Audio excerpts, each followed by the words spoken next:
Viswanathan Sons movie release అయ్యి 4 days అయిపోయింది. So స్పాయిలర్స్తో సహా మాట్లాడుకోవాలి, డీటెయిల్డ్గా చెప్పాలని చెప్పి ఇప్పుడు చేస్తున్న రివ్యూ.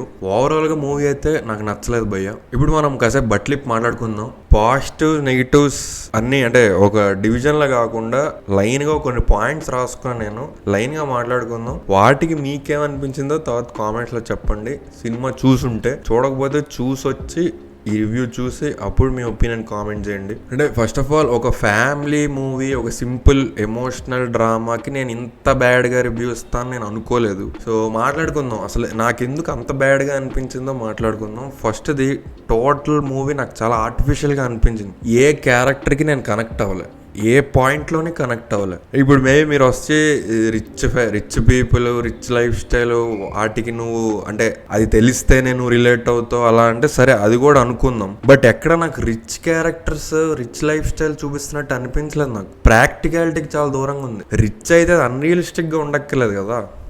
ఏంటి రిచ్ అంటే ఇప్పుడు మనకి తెలియదా ఏంటి? చూస్తాం, మనం చాలా మంది తెలుసు కదా మనకి. అత్తారింటికి దారేదిలో కూడా రిచ్ లైఫ్ స్టైల్ చూపిస్తారు, బట్ అది మనకి అర్థం అవుతాయి. ఆ ఎమోషన్స్, వాళ్ళ కష్టాలు, ఆ పలుకుబడి అవన్నీ మనకు అర్థం అవుతాయి. రియలిస్టిక్ కూడా ఉంటుంది. ఇందులో అలా లేదు, ఎక్కడ కనెక్ట్ అవ్వలేదు నేను. అంటే ఫేక్ ఉంది మొత్తం, ఒక జెన్యూనిటీ లేదు. అది ఓవరాల్ మూవీలో అసలు నాకైతే 2 scenes నాకు ఎక్కాయి. నేను ఎమోషన్ ఫీల్ అయినా, నాకు ఏదోటి క్రాఫ్ట్ వైజ్ అయినా నాకు 2 scenes నచ్చాయి. ఒకటి లైవ్ షో, ఏదైతే స్టార్టింగ్ లో లైవ్ షో పెడతారో అక్కడ ఆ ఫాదర్ని తీసుకురావడం, వాళ్ళ సన్తో ఆ డిస్కషన్, ఆ సీన్ బాగుంది. మళ్ళీ లాస్ట్ లో రవీనా టాండన్ గారు పేరెంట్స్ ని కలుస్తాడు కదా ఊర్లోకి వెళ్ళి, ఆ సీన్ బాగుంది. బట్ ఈ 2 scenes లోనూ ఫ్లాస్ ఉన్నాయి. ఈ 2 scenes నాన్ సింక్ సినిమాకి. 2 scenes లోనూ ఫ్లాస్ ఉన్నాయి. కానీ నాకు ఆ 2 scenes బెటర్ అనిపించాయి. ఎందుకో చెప్తా, ఆ ఫ్లాస్ ఏంటో కూడా చెప్తా. ఫస్ట్ ఆ లైవ్ షో సీన్, అసలు ఫస్ట్ ఆఫ్ ఆల్ ఏదో ఇడ్లీ షాప్ కి వచ్చినట్టు ఆ ఫాదర్ అలా ఎలా వచ్చేస్తారు స్టూడియోలోకి, అంటే ఎవడు అడగకుండా క్వశ్చన్స్ వచ్చేస్తారు లోపల సిస్టమ్ రూమ్ లోకి తీసుకెళ్ళిపోతారు. సరే తీసుకెళ్ళి కూర్చోబెట్టారు. అక్కడ ఒక అబ్బాయిని ప్లే చేస్తున్నారు, ఏదో ఫోన్ ఓ ఫ్రెండ్ లాగా ఫోన్ చేసి ఆ అబ్బాయి ఫుటేజ్ ప్లే చేస్తున్నారు. ఆ అబ్బాయి ఫాదర్ ఎవరు, ఈయన దగ్గర పని చేస్తున్నాడా లేదా ఏం తెలియవా షో వాళ్ళకి? లేదా ఎడిట్ రూమ్ లో కూర్చొని ఆ సౌండ్ హ్యాండిల్ చేసే వాళ్ళకి తెలీదా ఇతను ఎవరు అని? ఇంకా నాన్ సింగ్ పార్ట్ ఏంటంటే, భగవంత్ కేసరిలో సడన్ గా స్కూల్కి వెళ్ళి మెసేజ్ ఇచ్చినట్టు మనోడు ఇక్కడ సడన్ గా మెసేజ్, హీరో ఇంటర్వ్యూ చేయడానికి పిలిచారు మీరు, ఈ టెస్టిమోనీ ఏంటి సడన్ గా? ఆ టెస్టిమోనీలో ఆడికి నీతులు చెప్పడానికి హీరో ఎందుకు కూర్చున్నాడు అక్కడ? అంటే అలా ఎందుకు డైవర్ట్ అయింది అక్కడ? హీరో ఇంటర్వ్యూ, మన ఇంటర్వ్యూలో కూడా మీ వల్ల ఉపయోగపడిన ఒకటి స్టోరీయో అలా ఏం చెప్పి చూపించరు. మామూలుగా మీకోసం ఒకటి మాట్లాడతాడని చెప్పి చూపిస్తారు. So what is the point అక్కడ? ఆ షో వల్ల పాయింట్ ఏంటి? ఆ యాంకర్ పాయింట్ ఏంటి? అది చూపించి క్వశ్చన్ అని అడుగుతానా, లేదా అసలు ఎందుకు చూపిస్తున్నారు? అది షో దేనికి, ఇంటర్వ్యూ దేనికి? ర్యాండమ్ గా స్టార్ట్ చేస్తారు, ఇతను తెస్తారు, అక్కడి నుంచి కట్, ఇంకా ఇంటర్వ్యూ కట్ అక్కడితో. ఇక సెకండ్ సీన్, ఆ లాస్ట్ లో రవీనా టాండన్ గారి పేరెంట్స్ ని కలిసే సీన్, అసలు నాకు మైండ్ పోయింది. అంటే ఇంత ఇల్లాజికల్ గా ఎలా రాస్తాడు వెంకీ అట్లూరి అన్న. ఆ అన్న గురించి తర్వాత మాట్లాడుకుందాం. ఫస్ట్ ఆఫ్ ఆల్ ఇంత లాజిక్లెస్ సీన్ ఎలా రాస్తారని నేను అనుకోలేదు. First of all practically impossible scene అది. ఓన్లీ ఒక ఇంటి చుట్టూ ఆ ఒక బబుల్ క్రియేట్ చేసేసి అది 1990s లో ఉంచేసి బయటంతా 2026 నడపడం అనేది ఇంపాసిబుల్. అది ఎందుకు ఇంపాసిబుల్ మాట్లాడుకుందాం. సెకండ్ది, అక్కడ ఫాదర్ న్యూస్ పేపర్ చదువుతూ కూర్చుంటాడు. మనోడు వచ్చి, మీరిక్కడ ఏ కష్టం లేకుండా, ఏ లోటు లేకుండా బతుకుతున్నారంటే కారణం ఆవిడ, మీ ఇక్కడ కూరగాయలు బయట 20 రూపాయలు అయితే మీకు 5 రూపాయలకి అమ్ముతున్నారు, ఇలాంటివన్నీ చెప్తాడు కదా. ఆయన రోజు న్యూస్ పేపర్ చదువుతున్నాడు.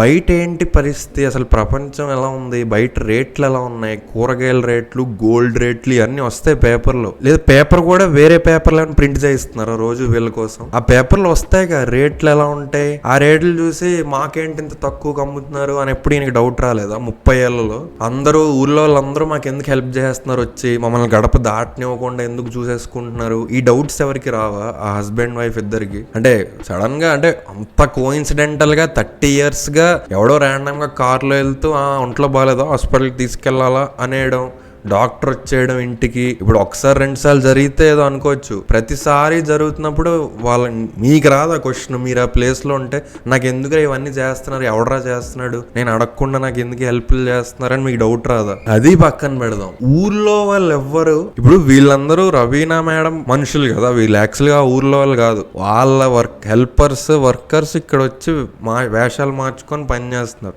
ఊర్లో జనాలు ఎవ్వరు వీళ్ళకేంటి కూరగాయలు ఇంత తక్కువ అమ్ముతున్నారు, మాకేంటి ఎక్కువ ఉంది బయట, లేదా ఇక్కడ ఏం జరుగుతోంది, ఎవడు మాట్లాడ్డా ఇంట్లో వాళ్ళతో, లేదా ఆ ఇంట్లో ఆవిడ ఆ ముసలావిడ బయటికి వెళ్ళి ఎవరితో ఇంటరాక్ట్ అవదా, ఆయన బయట వాకింగ్కి వెళ్ళడా, అక్కడే ఉంటారా, గేట్ దాటరా? అంటే వాట్ ఆర్ యూ షోయింగ్ అని, అంటే ఎలా నమ్మేస్తాం? అంత ఇల్లాజికల్ సీన్ ఎలా కన్విన్స్ చేసేద్దాం అనుకున్నారు నాకు అర్థం కాలేదు. మీరు నిజంగా కన్విన్స్ అయితే ఒకసారి కామెంట్స్ లో చెప్పండి, మీరు ఎందుకు కన్విన్స్ అయ్యారో, అది ఏం ఫ్లాస్ లేవు, అది ప్రాపర్ గానే ఉంది, నీకే బ్రెయిన్ లేదు అని కామెంట్ చేయండి విత్ రీజన్. నేను కన్విన్స్ అవుతా. నేనైతే అటర్ స్క్రాప్ అనుకున్నా సీన్. సో అది second non sync scene. But actually 2 సీన్లోనే ఎమోషన్స్ పండాయి, కొంచెం నాకు ఫీల్ అయ్యాను ఎమోషన్. ఇంకొకటి రాధికా మేడం డెత్ సీన్, అది ఆ మదర్ క్యారెక్టర్, వీటికే నేను కనెక్ట్ అయ్యా. ఇంకా ఏ పాయింట్ లోను కనెక్ట్ అవ్వలేదు సినిమాలో. సినిమాకి ఏమైనా వెళ్ళాలి, నేనైతే ఏం సజెస్ట్ చేస్తా అంటే, మీరు వెళ్ళాలి అనుకుంటే రాధికా గారి కోసమే వెళ్ళాలి. క్యారెక్టర్ ఇన్కన్సిస్టెన్సీ గురించి మాట్లాడుకుందాం. సినిమా మొత్తంలో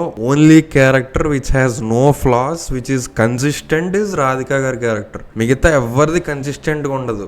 ఫస్ట్ హాఫ్ లో ఒకలా బిహేవ్ చేస్తారు, సెకండ్ హాఫ్ లో ఒకలా బిహేవ్ చేస్తారు. రాధికా గారు మాత్రమే స్టార్ట్ టు ఎండ్ ఒకేలా ఉంటుంది క్యారెక్టర్. సో ఆ ఒక్క క్యారెక్టర్ గా నేను కనెక్ట్ అయ్యాను. ఆవిడే బాగా చేశారు కూడా యాక్టింగ్. ఆబ్వియస్లీ సీన్స్ కూడా బాగుంటాయి. ఆవిడ చనిపోయాక సూర్య గారి సీన్ ఒకటి ఉంటుంది, అది బాగుంటుంది. ఇప్పుడు మమితా దగ్గరకు వద్దాం. నాకైతే అంటే నాకు తెలియదు, అలా ఏమో ఉన్నారేమో, నేను అలాంటి జెన్జీని ఎవరిని చూడలే, నాకు తెలియదు. మ్యాక్సిమం రియాలిటీకి దగ్గరగా ఈ క్యారెక్టర్తో ఉన్నది ఎవర్రా అంటే ఈ అమ్మాయి.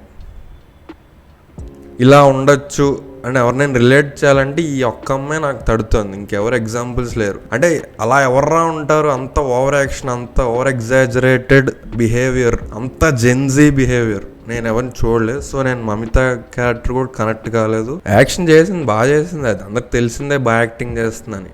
ఇందులో ఓవర్ యాక్షన్ చేసింది అంటున్నా అంతే. అలా ఉంటూ సడన్ గా రాధికా గారు చనిపోయేసరికి అపరిచితుల్లో ప్రకాష్ రాజ్ లాగా ఆ టెంట్లు మాట్లాడండి, ఇది మాట్లాడండి, పాట రెడీ చేయండి అని చెప్పి మెచ్యూర్ గా బిహేవ్ చేస్తుంది. Sudden inconsistencies. అప్పటిదాకా ఒకలా ఉంటుంది, సడన్ గా మెచ్యూర్ గా మారిపోతుంది, మళ్ళీ పిల్లల చేష్టలు చేస్తుంది, మళ్ళీ ఎమోషనల్ అయిపోతుంది, మళ్ళీ మెచ్యూర్డ్ గా బిహేవ్ చేస్తుంది. అంటే వాట్ ఈస్ దిస్? మీరు ఏం చూపిద్దాం అనుకుంటున్నారు? ఒక డెఫినేషన్ ఉండాలి కదా, మమితా క్యారెక్టర్ ఇది అని. ఎక్కడ డిఫైన్ ఉండదు. ఒక జెన్జీలా చూపిద్దాం అనుకున్నారు, చూపిద్దాం అనుకున్నప్పుడు మళ్ళీ ఇంత మెచ్యూర్డ్ ఎమోషనల్ యాంగిల్స్ ఎలా వస్తున్నాయి? అది మీరు డిఫైన్ చేయాలి కదా. అది ఓకే, తను ఆర్ఫన్, చిన్నప్పుడే పేరెంట్స్ లేరు అది జస్టిఫికేషన్ అనుకోవచ్చు, తను మెచ్యూర్డ్ గా డెవలప్ అవడానికి ఎర్లీ స్టేజ్ లోనే, అదొక రీజన్ అనుకోవచ్చు, సరే justified. Next restaurant fight scene. ఇప్పుడు అత్తారింటికి దారేదిలో కూడా సేమ్ ఫైట్ సీన్ ఉంటుంది, అంటే అలాంటిదే. బట్ అక్కడ పవన్ కళ్యాణ్ ఎందుకు ఫైట్ చేస్తాడంటే, వెనకాల అంత మందే ఉండరు. మనోడు అక్కడ ఏంటంటే హీరోని ఎలివేట్ చేయాలి అక్కడ కదా పాయింట్. హీరోకి ఫైటింగ్ వచ్చానో, లేదా hero is just not some industrialist, some white collar business man ఏం కాదు, మనోడిలో మాస్ ఉంది అని చూపిద్దానేగా పాయింట్. అక్కడ ఫ్యాన్స్ కోసమే కదా.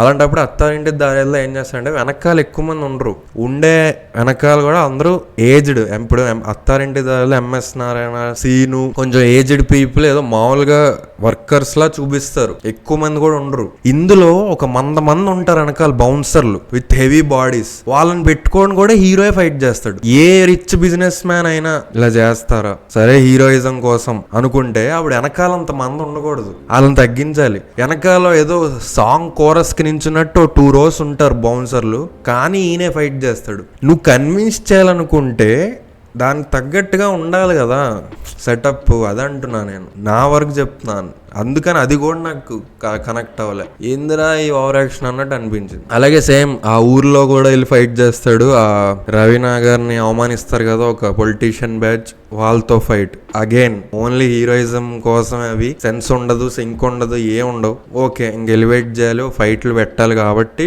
Commercial factors, okay accepted. Next music. GV Prakash అని ఏంటంటే కొట్టాల్సిన దానికన్నా ఎక్కువ కొట్టేయడం అంటారు దీన్ని. అంటే అక్కడ ఏం లేదు, యాక్చువల్లీ మనకి 2 ways ఉంటాయి. ఏమీ లేని ఎంటీ సీన్ దగ్గర హెవీ బీజం కొడితే 2 అవుట్పుట్స్ వస్తాయి. ఒకటి జైలర్, ఇంకోటి డీసీ. జైలర్ లా ఎలివేషన్ అవుతుంది, ఎంటీ సీన్ బీజం కొడితే అది ఎలివేషన్ లా మారుతుంది. డీసీ లాగా అవసరం లేని చోట కూడా కొడితే స్క్రాప్ లా అవుతుంది, అది సింక్ లేకుండా అవుతుంది. So unfortunately Viswanathan sons second కేటగిరీలోకి వెళ్తుంది. ఏంటంటే ఇప్పుడు స్టార్టింగ్ హీరో ఎంట్రీ కానీ వేరే సీన్స్ దగ్గర కానీ సడన్ గా కొడతాడు అనమాట. ఎందుకు నాకు అర్థం కాదు, ఏముందన్న ఎందుకు కొడుతున్నావు అనిపిస్తుంది. అంటే not necessary, more than enough లేదా అన్నెసెసరీ అన్నట్టు అయ్యింది.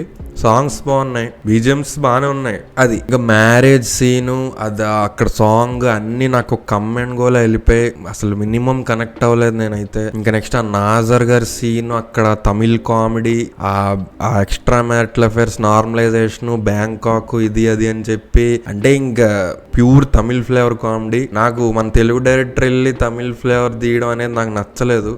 అదొకటి, ప్లస్ ఆ కామెడీ కూడా నాకు ఎక్కలేదు, నవ్వు రాలేదు. సో ఒక ఆబ్వియస్ క్రింజ్ మెటీరియల్ అది నాకు. ఇంకా లాస్ట్ క్లైమాక్స్ ఏదో eternal sunshine of the spotless mind ఆ టైప్ లో ఏదో ఎండ్ చేద్దాం అనుకున్నారు కానీ అక్కడ ఏం లేదు. అది కూడా ఒక రకంగా ఏజ్ గ్యాప్ నార్మలైజేషన్ లాగే అనిపించింది నాకు ఒక పాయింట్ లో. రవీనా గారి డైలాగ్స్ అవి ఒక పాయింట్ లో అనిపించింది, బట్ ఓకే పర్లేదు.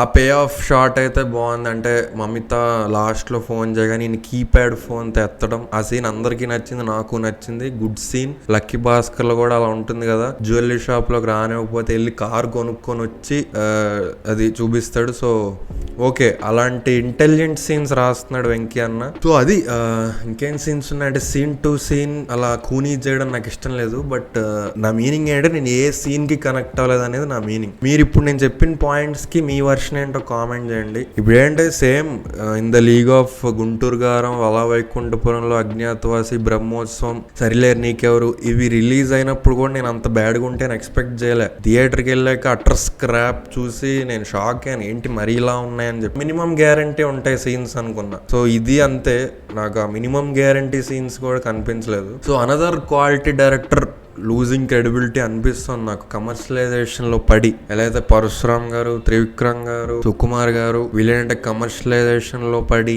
అందరికి నచ్చేలా తీయాలి, ఫ్యాన్ సర్వీస్ చేయాలి లేదా హీరో సర్వీస్ చేయాలి అని చెప్పి తీయడం వల్ల వాళ్ళు ఒరిజినాలిటీ పోగొట్టుకుంటున్నారు అనిపించింది.